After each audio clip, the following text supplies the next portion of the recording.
Hey everybody, I'm Charlotte from the Wood & Wick Co., and today I'm here with Jeff Standley from Standley Handcrafted.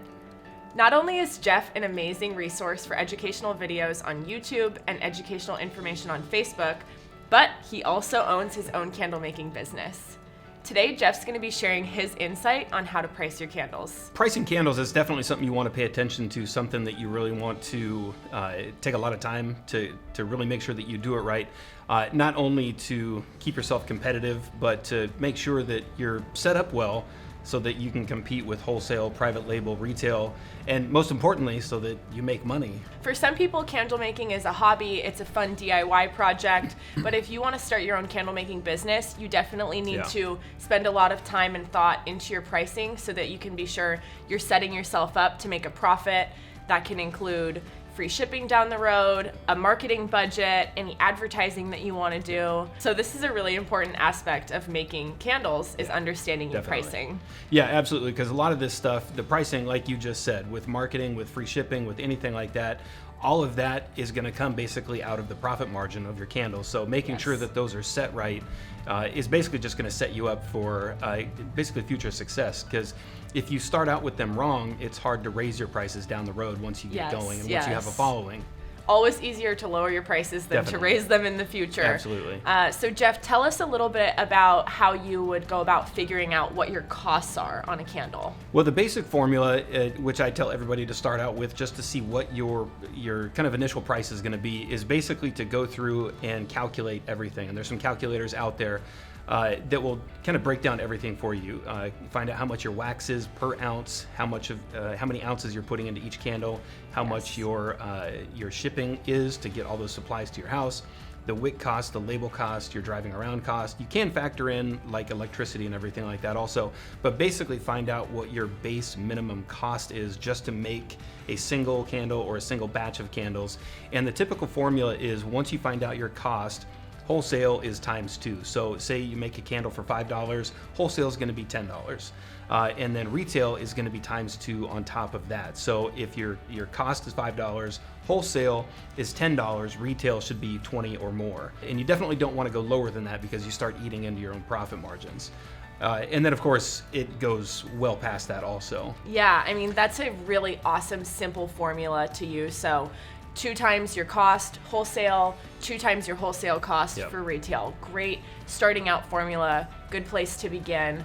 Jeff mentioned adding in your overhead costs as well, especially if you plan to grow your business quickly. That's a consideration that you're going to want to take. Yeah, definitely. So Jeff, tell us kind of your philosophy on selling wholesale. Do you think it's something that someone should factor into their plan? Should you focus on retail when you start out? Where should you begin? I would definitely focus on retail first just because it's the easiest one to go to. And the reason I say easiest is because depending on the shop that you get into, you can start relatively small, stock them with 20 candles, 40 candles, 100 candles. And then once you get over to wholesale, you're going to find people that want 100 plus candles. Well, hopefully. And when you're first starting out, you typically don't have the supplies to make 100 candles in a day.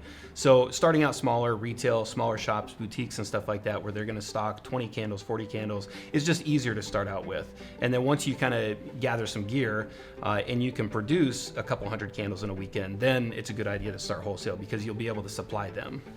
I think that's a great suggestion.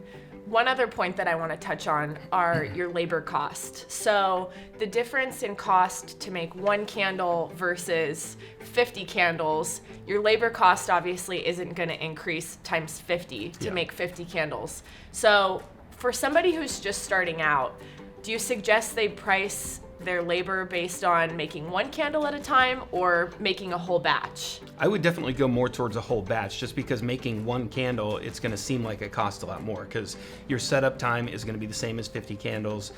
Your melting time, your pour times, your waiting around times is going to be around the same. So if it takes you 4 hours to make just 1 or 2 candles, If you get bigger equipment and stuff like that, bigger pouring pitchers, you can probably make 40 candles in that same time. So your cost on that is going to go down exponentially.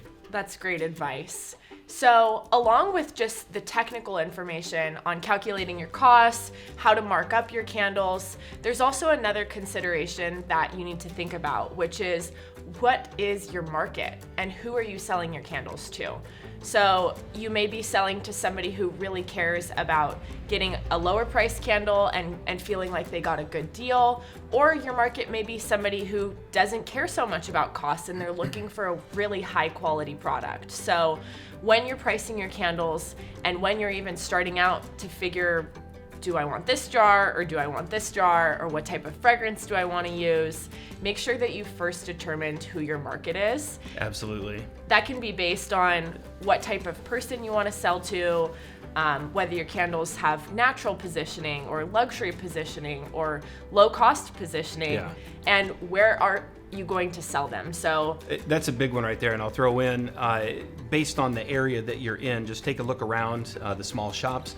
If you're in a place that has, I grew up in a small town, so there's not a lot of boutiques there where you're going to find $100 candles. Yes. So if you were going to go into a market like that, you would definitely want to see what they have in the area. And of course, you're probably looking at smaller vessels, smaller price, and you don't want to make a candle that costs you $20 that you really can't sell for $40 in an area that may not support it. So you would definitely want to kind of scale back, get to the smaller candle, something that's going to have a lower cost so that you actually make money in that area. And then like you said, if they're, like in this area specifically, there's a lot of nice boutiques around here. So you could definitely find some places around here that would absolutely welcome a higher price candle. Yeah, I think that's absolutely great advice. So do your market research, know who your competition is, and know what the opportunity is. Then find your niche and rule it. Yeah, definitely. That's it today, guys. Thanks so much for watching. Follow Standley Handcrafted and the Wood & Wick Co. on YouTube for more makers tips and tricks. Happy making.